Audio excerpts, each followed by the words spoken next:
గచ్చిబౌలి అంజయ్య నగర్లో నిర్మాణంలో ఉన్న ఏడంతస్తుల భవనం ఒక్కసారిగా కుప్పకూలింది. భారీ శబ్దంతో భవనం కూలిపోవడంతో స్థానికులు, హాస్టల్లో ఉన్నవారు భయంతో పరుగులు తీశారు. శిథిలాలు పక్కనే ఉన్న అపార్ట్మెంటుపై పడడంతో అక్కడ కూడా ఆందోళన నెలకొంది. ఈ ఘటనలో 2 మృతి చెందినట్టు సమాచారం. మరికొందరు శిథిలాల కింద చిక్కుకున్నట్టు తెలుస్తోంది.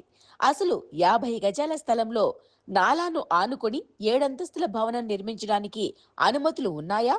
అక్రమ నిర్మాణమైతే నిర్మాణం జరుగుతున్న విషయం జీహెచ్ఎంసీ అధికారుల దృష్టికి రాలేదా? తెలిసినా చర్యలు తీసుకోలేదా అనే ప్రశ్నలు ఇప్పుడు వినిపిస్తున్నాయి. భవనం పూర్తయిన తర్వాత కూలి ఉంటే ప్రాణ నష్టం మరింత తీవ్రంగా ఉండేదని స్థానికులు ఆందోళన వ్యక్తం చేస్తున్నారు. ఈ ఘటనకు బాధ్యులు ఎవరు? నిర్మాణదారుడా లేక పర్యవేక్షణలో విఫలమైన జీహెచ్ఎంసీ అధికారులా? ఏంది అసలు ఎట్లా జరిగింది? ఏంది నాలా మీద కట్టారని చెప్తున్నారు కదా బిల్డింగ్? నాలా మీద కట్టలేరన్న, నాలా పక్కకు ఉంది, దాని పక్కకి కట్టిరు. దాని పక్కకి కట్టంగానే 7 ఫ్లోర్ కట్టిరు. 7 ఫ్లోర్ కట్టంగానే ఇప్పుడు ఈ ఆ వాటర్ వల్ల ఆగలేదు, బిల్డింగ్ పడ్డది. ఆ బిల్డింగ్ లో ఎవరైనా ఉంటున్నారా? ఎవరు లేరు. న్యూ కన్స్ట్రక్షన్ అది. కన్స్ట్రక్షన్ పూర్తయిందా? ఇప్పుడు వర్కింగ్ లో ఉందా? వర్కింగ్లో ఉంది, ఫైనల్లో ఉంది. టైల్స్ వాళ్ళు వర్క్ చేస్తుండే, అయితే 2 ఉన్నారు, వాళ్ళు 2 చనిపోయారు. ఓకే, ఇంకా వారితో పాటు ఇంకెవరైనా ఉన్నారా? ఎవరు లేరు, కానీ వాచ్మెన్ ఉన్నారా లేరా తెలియదు. ఇంకా చూస్తారు, ఇంకా కన్ఫర్మ్ లేదు. మొత్తం ఎన్ని ఫ్లోర్లు అది బిల్డింగ్? 7 ఫ్లోర్స్.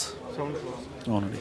బిల్డింగ్ దానికి పడిపోయింది. అవును, అక్కడ పడి ఇక్కడ పడ్డది. ఇక్కడ అంటే పక్క బిల్డింగ్ వైట్ ఫీల్డ్ ఉంది, అది ఇది అంజానగర్లో వస్తుంది, ఇది వైట్ ఫీల్డ్. అది దాని మీద పడి ఇక్కడ పడ్డది, రైట్ సైడ్లో. ఆ బిల్డింగ్ వేరే బిల్డింగ్ మీద పడింది కదా? అవును. ఆ బిల్డింగ్ లో ఎవరైనా ఉన్నారా? ఉన్నారు. వారికి ఏమైనా జరిగింది, హాస్పిటల్ తీసుకెళ్లారు.